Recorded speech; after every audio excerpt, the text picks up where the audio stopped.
we have 3 new Star Wars movies. This also comes on the heels of a few weeks ago when Bob Iger said the only Star Wars movies that are being made moving forward are going to be meaningful and poignant to the universe. We're not just going to pump them and dump them. Like, we're going to make sure they have a purpose in the larger story. Yeah. Thanks, Bob, first of all. Thanks, Bob. So the 3 movies are broken down like this. James Mangold is making a Dawn of the Jedi movie. If you look at the Dawn of the Jedi logo on the timeline, it is the same exact logo on the floor of Luke's Jedi temple on what's the planet called where he's exiled? Hold on. I'd have to ask Octo, because Kyler knows that. Ants. I was like, I have to go yell for Kyler real quick because that's crazy. They talk about it in one of the books. So it's the same symbol with it kind of looks like Zepho-ish, but who knows? They could go to the story of the old Jedi, which is... They're going to have to. They're going to have to talk about the Zepho at some point. It would make a lot of sense to put that in the creation story versus kind of just like throwing it out in the middle.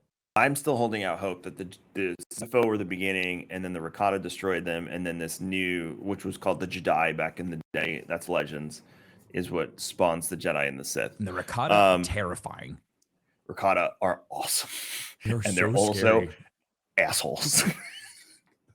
When you meet them in any video game, none of them are ever nice, and they all try and kill you. And they talk about that's how they talk. They look like someone that would talk like that. Yeah, and their eyes are on the yeah, side their eyes that stick out like octopus-looking things. Teeth. I find it interesting that, not interesting, but the logos are matching up and everything. The story, in my opinion, will be what it was in Legends, where there will be some sort of order, where there is the practicing of balance, the light side, and some of them are going to be like, that's not good enough for us. We want to be in charge, and and thus begins the never-ending cycle of the story. And it takes place 25,000 years in the past. So we're going way back, really far back. Yeah, so it's going to be a very interesting story. The next one is Dave Filoni is making a movie. How crazy is that, dude? New Republic era. So this is right where we are in Mandalorian right now. This is between Return of the Jedi and The Force Awakens. Yep. The exact quote is, we're going to close our interconnected stories from the shows The Mandalorian and the Book of Boba Fett. Yep. So everything we're seeing, everything we saw today, Dave's going to start closing the loop. And in this episode of Mandalorian, they really started to make that known that that's what they're trying to do. And Dave's going to start closing the loop on that. So we don't know what the plot is. We don't know who's going to be the main characters. I can guarantee you we will see some of our Mandalorian friends. We won't see Paz Vizsla. Bro. Too soon.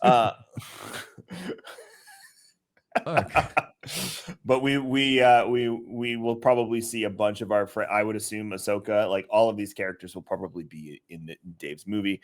Keep in mind, Ahsoka is Dave's character that he made, so Ahsoka is very near and dear to him, so she'll probably be in the movie. The last one was the surprise. This one threw me for a loop. Anyone saw this one coming. Charmin, again, I'm going to butcher her name. Charmin Obaid-Chinoy, I think is how you say it, is making a post-Rise of Skywalker movie with Daisy Ridley, who, again, marched out on that stage and got a standing ovation as she deserves. I don't care if you don't like the movies. Totally fine. I have my issues with them as well. Daisy's character was not bad, and she did not do a bad job. No, just like Hayden, just like Ahmed. Yeah. It's not their fault. No, it's definitely the writer's bad writing. I will say that about Joaquin Phoenix in that stupid ass Joker movie that sucked. Yeah, come at me.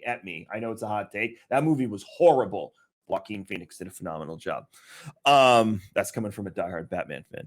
So this takes place 15 years after the end of Rise of Skywalker. So I keep saying Daisy. Rey is trying to start a new Jedi Order. The biggest thing here, and this is how the internet exploded, aside from, the normal was, what if Grogu is involved in this story? Yeah, dude, that's what everybody's been talking about. Yep, he would be 98 years old. Someone already did the math. He'd be 98, and Yoda started training younglings at age 100. So he theoretically if she is looking to rebuild the order, she might bump into That'd the be leader so of sad Mandalore. because all of his Mandalorian friends would be dead. Not necessarily. He could be the one It that would has be revived Mandalore, and he could be the next ruler of Mandalore.